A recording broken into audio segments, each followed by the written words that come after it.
Hi, folks. It's your senior yoga teacher, Heather Agnew here, and today we're going to be talking about how to practice ahimsa or nonviolence in our daily life.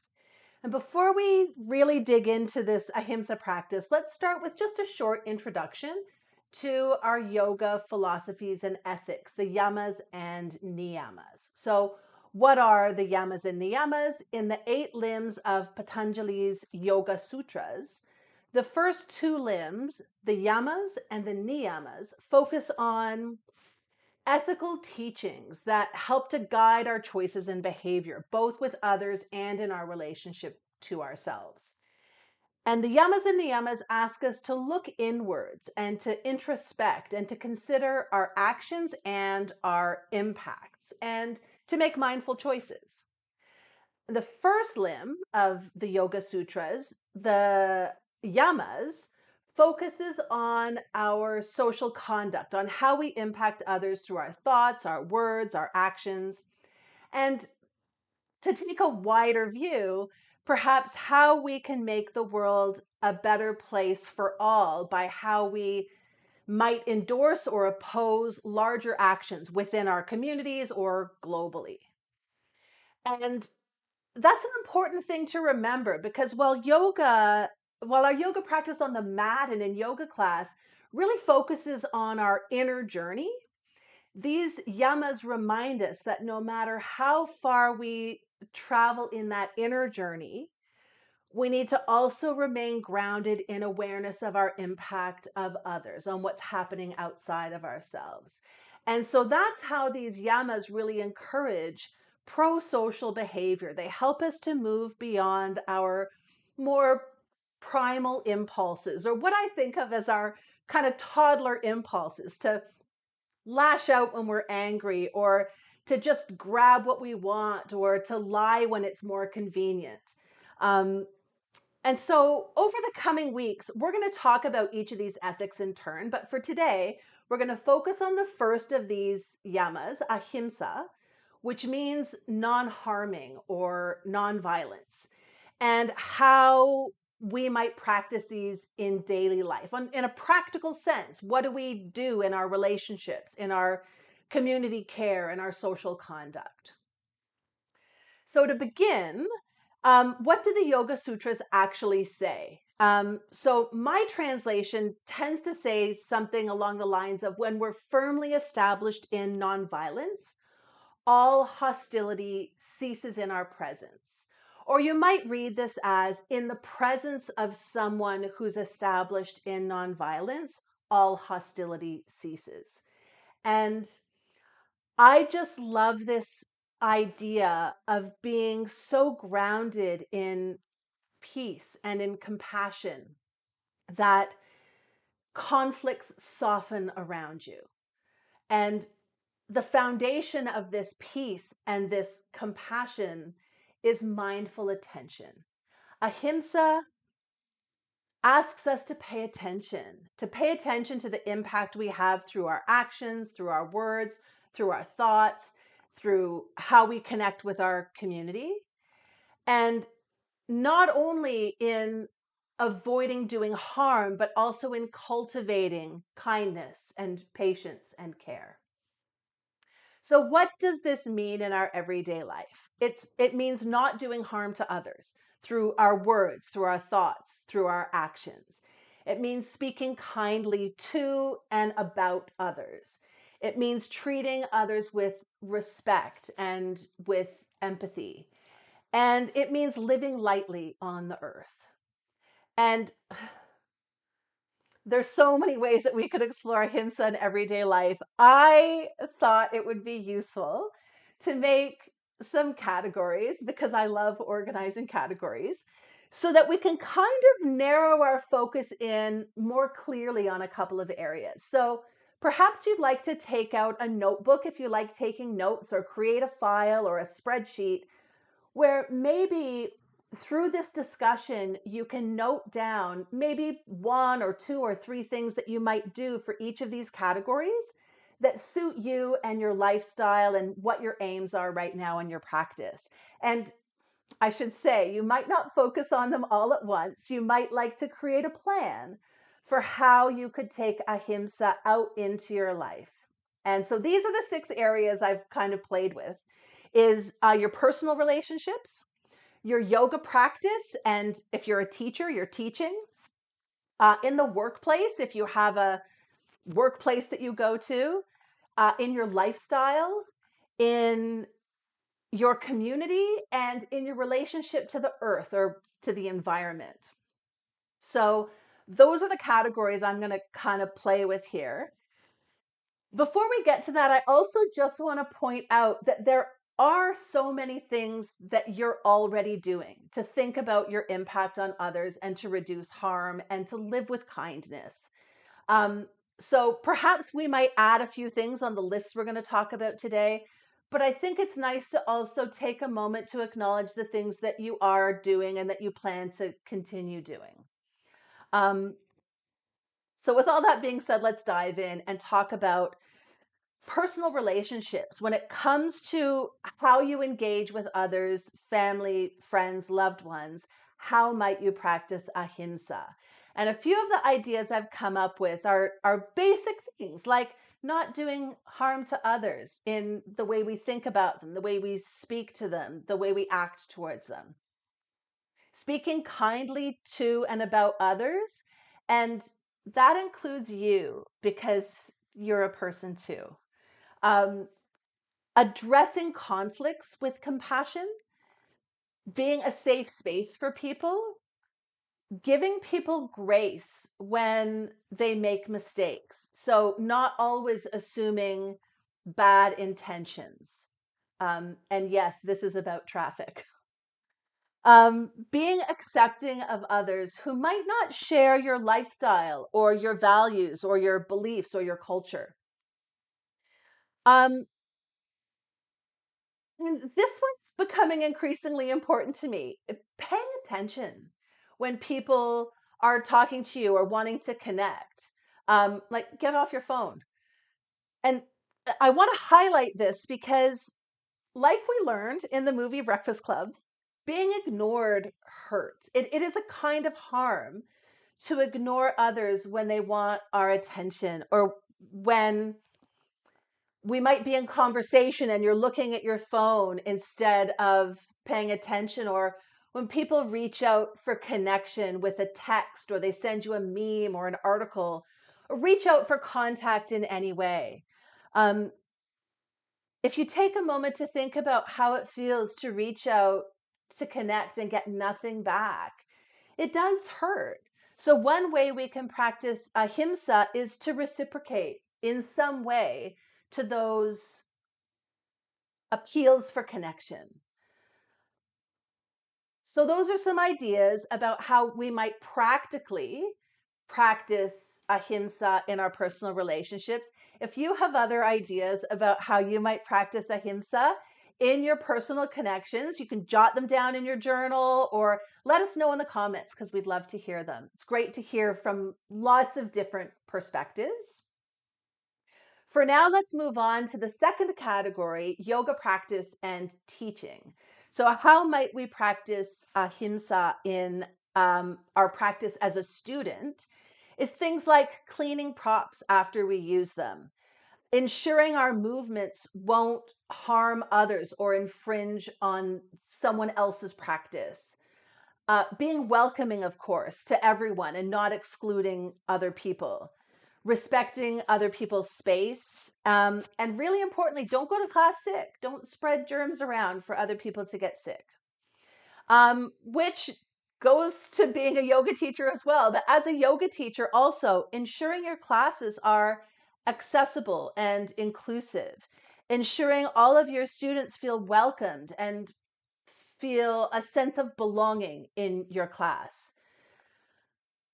Being aware of harmful language that might be relative to culture or race or age or ability or size. Creating a safe space for practice. So that includes cleanliness. That includes policies that will reduce the chances of sick people coming to class. So those are some things you can do to practice non-harming in your yoga classes, either as a student and or as a teacher. Maybe you have some other ideas about how you do practice ahimsa or how you might want to. So you might want to jot those down. And if you'd like to share them, we'd love to hear them.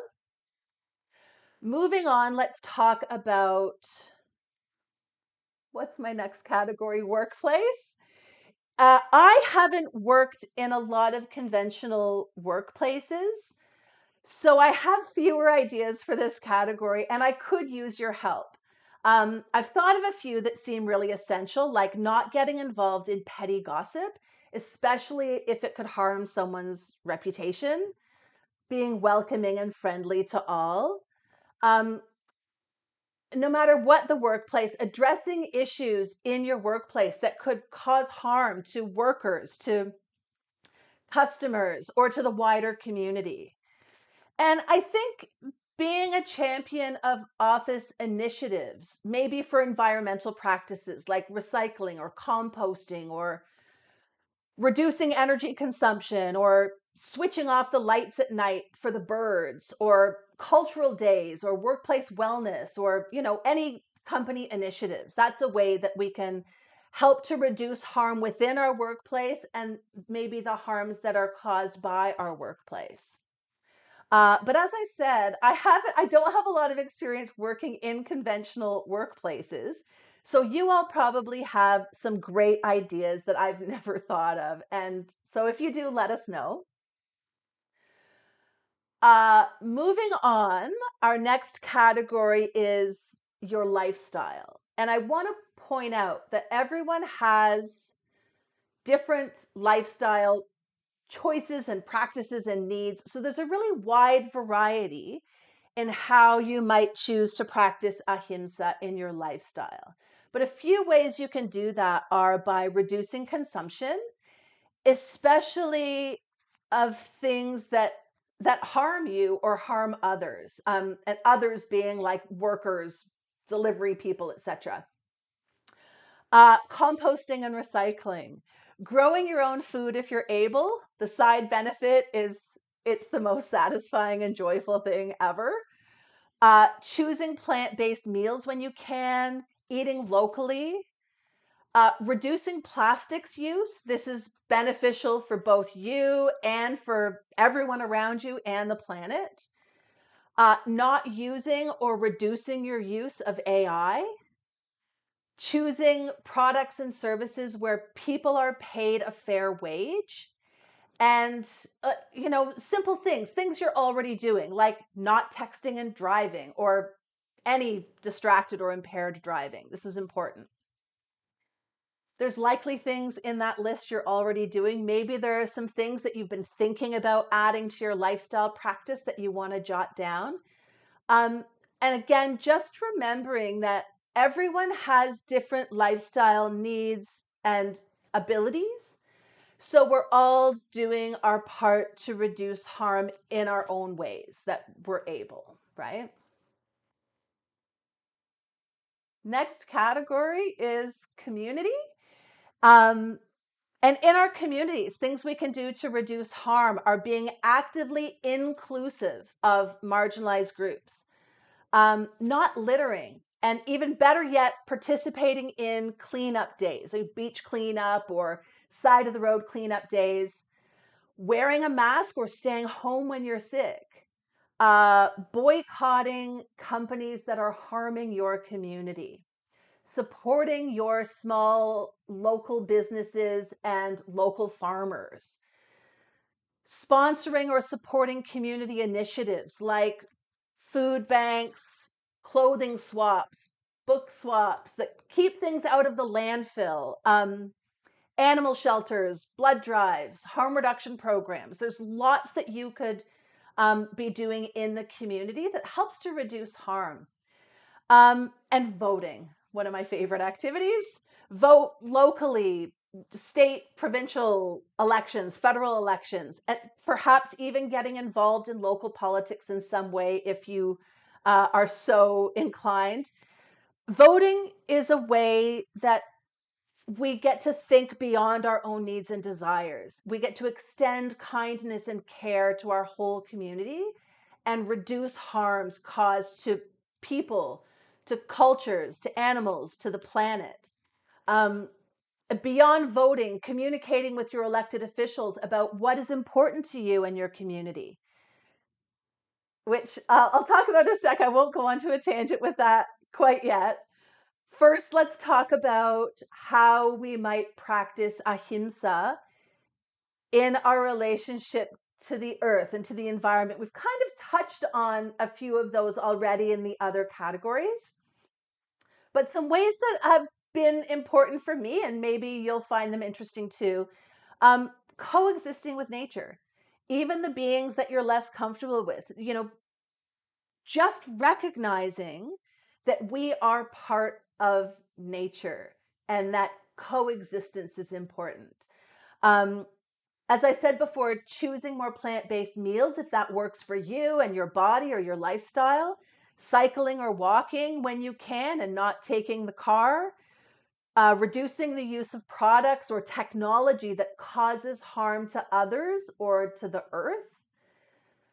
Uh, Being pollinator friendly. In my own garden, I'm trying to slowly increase native plants and pollinator plants and reduce invasive and non-native plants.